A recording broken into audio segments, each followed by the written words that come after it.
रहमान रहीम अस्सलाम वालेकुम। आज मैं बीफ स्टिकी बोटी बना रही हूँ।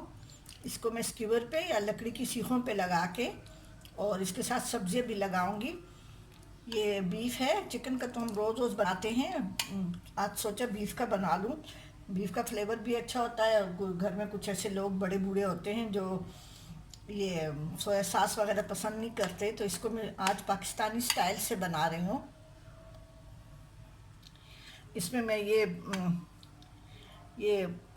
एक चुटकी हल्दी है, half teaspoon quarter teaspoon काली मिर्च कुटी हुई, हाफ टी स्पून कुटा हुआ ज़ीरा है, एक टीस्पून भर के अदरक लहसुन का पेस्ट है और क्वार्टर टी स्पून ही कुटी लाल मिर्च है। इस पर गोश्त पर मैंने पपीता और हल्का सा नमक लगा के 2 घंटे पहले रखा था। ये वो बछिया का गोश्त है जिसको हम व्हील भी कहते हैं। ये वो है, तो ये इतना देर से नहीं गलता, जल्दी गल जाता है। इसको 2 घंटे पहले मैंने फ्रिज में रखा था। अभी आधा घंटा या 1 घंटा मैं इसको रखूँगी और फिर इसके साथ में सब्जियां काटूँगी। हम इसको फ्राई करेंगे, फिर इसके साथ ही इसका वो एक सॉस बनेगी, स्टिकी सॉस क्रीम और मायोनीज़ वगैरह से बनेगी। अब इसको मैं आधा घंटा या 1 घंटे के लिए मैं इसको फ्रिज में रख रही हूँ दोबारा, ताकि ये मसाला अच्छी तरह से, नमक और पपीता पहले से लगा हुआ है। अगर जिन इलाकों में पपीता नहीं मिलता तो आजकल पैकेट में वो कचरी पाउडर भी मिलता है और मीट एंडलाइजर जो गोश्त को गलाता है वो अच्छे ब्रांड में आजकल मिलता है और कचरी पाउडर भी मिलता है। अगर उसमें थोड़ा सा कचरी पाउडर में थोड़ा सा मीठा सोडा मिला लें तो वो पपीते और उसका मीट एंडलाइजर का काम करता है। ठीक है, इसको मैं 1 घंटे के लिए फ्रिज में रख रही हूँ और फिर मैं इसके साथ सब्जियाँ वगैरह सब मिला के और इसको मैं सीखों पे लगाऊंगी। अब इस गोश्त को मैंने 1 घंटा रखा था फ्रिज से, मैंने अभी इसको निकाला है। अब इसके लिए मैं ये प्याज है, टमाटर है और शिमला मिर्च है। इसमें मैं ये क्वार्टर टी स्पून पिसी हुई अजवाइन डाल रही हूँ, क्योंकि हमारा अपना देसी स्टाइल है। और हल्का सा नमक डाल रही हूँ क्योंकि नमक गोश्त में भी है और इसकी जो ग्रेवी बनेगी उसमें भी नमक डालूँगी। थोड़ी सी अजवाइन पिसी अपने पास रखा करें। मेरे पास हर चीज़ ऐसे तैयार पड़ी होती है। इसको मैं ये छोटी छोटी बोतल से इसको मैं फ्रिज में रखती हूँ क्योंकि बहुत लाइट है। ये देखिए पिसी हुई अजवाइन लिखा हुआ है। हल्की होती है तो वो फ्रिज के दरवाजे पे इसका कोई असर नहीं होता। अगर मैं कोई चीज़ फ्रिज से बाहर रखती हूँ तो उस पर मैं उसको मैं शीशे की बोतल में डालती हूँ। अब ये देखिए गोश्त की बोटी बिल्कुल तैयार हो गई है। अब मैंने इसको मिक्स कर लिया है। अब इसमें एक प्याज का पीस में डालूँगी,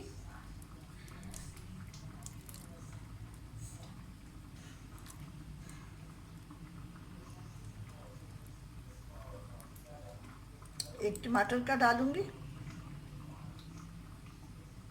बहुत ज़्यादा करीब नहीं ना रखें क्योंकि ये गोश्त है, चिकन नहीं है।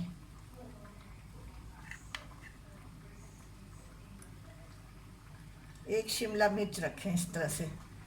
आप अपनी मर्ज़ी से कम ज़्यादा इसमें डाल सकते हैं।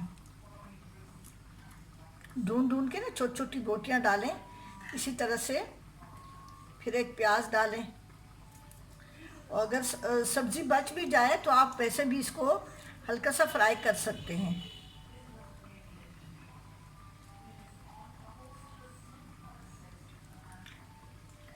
इस तरह से मैं सब तैयार कर लूँगी।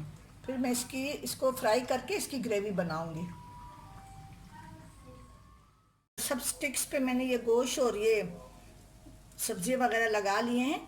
अभी मैंने तेल गरम किया है।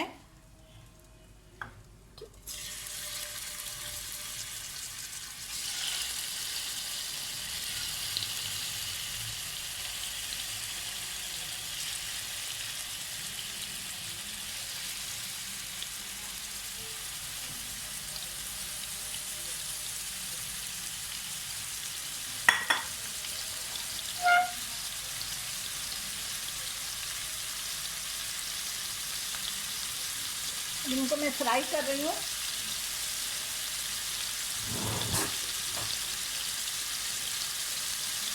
ये एक तरफ से थोड़ा सा गोल्डन ब्राउन हो जाएगा तो फिर मैं इसको पलट दूँगी। अब ये दोनों तरफ से मीडियम आंच पे गोल्डन ब्राउन होगी तो फिर इसी फ्राई पैन में मैं इसके साथ ही सॉस बनाऊंगी। और इसके साथ मैं दही की चटनी बनाऊंगी क्योंकि ये देसी शाशलिक हैं तो इसलिए मैं इसके साथ देसी चटनी बनाऊंगी।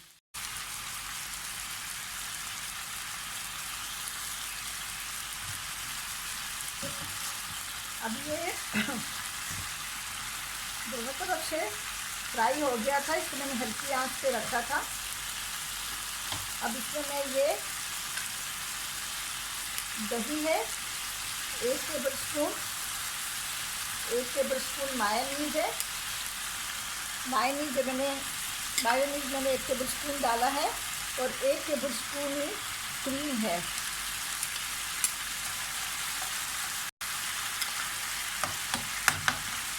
मुझे हाफ नींबू मैं निचोड़ूंगी इसमें।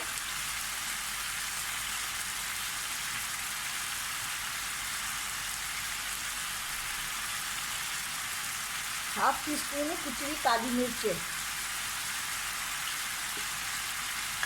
तो ये सब्जियां बची हुई थी ये भी मैं साथ में डाल रही हूँ।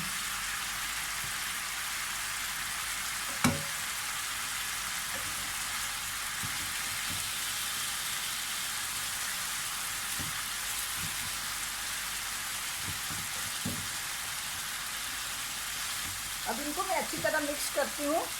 दूसरी तरफ मैंने वो चावल उबाले थे उसमें मैंने ये कुछ भी नहीं डाला, गरम मसाला डाला है और थोड़ा सा तेल डाला है। इसके ऊपर मैं बंद गोभी और वो डाल के इसको मैं दम दे रही हूँ। हरी प्याज है और मैंने बॉईल करके इसका पानी फेंक के मैंने इसमें थोड़ा सा तेल और गरम मसाला डाला है बस। उसमें मैंने अभी थोड़ी सी हरी प्याज डाली है और बंद गोभी डाल के इसको बस मैं 2 मिनट तक दम दूंगी। बिल्कुल गले में है और ये डिश भी तैयार हो गई। इसको मैं अभी डिश आउट कर रही हूँ। डिश तैयार हो गई है क्रीमी स्टिक बोटी बीफ की। आप भी ज़रूर बनाएं, बहुत मज़े की होती है। इसके साथ ये मैं चटनी मैंने बनाई है और बॉयल राइस है। इसमें मैंने हरी प्याज और थोड़ा सा गरम मसाला और तेल डाल के इसको दम दिया था चावल उबाल के।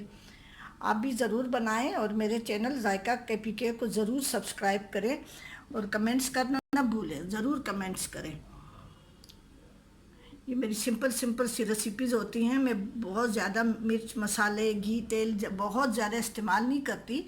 कोई ऐसी डिश होती है जिसमें इन चीज़ों का इस्तेमाल इसके बग़ैर नहीं बनती तो उसमें इस्तेमाल करती हूँ और बस उसके बग़ैर गुजारा नहीं होता।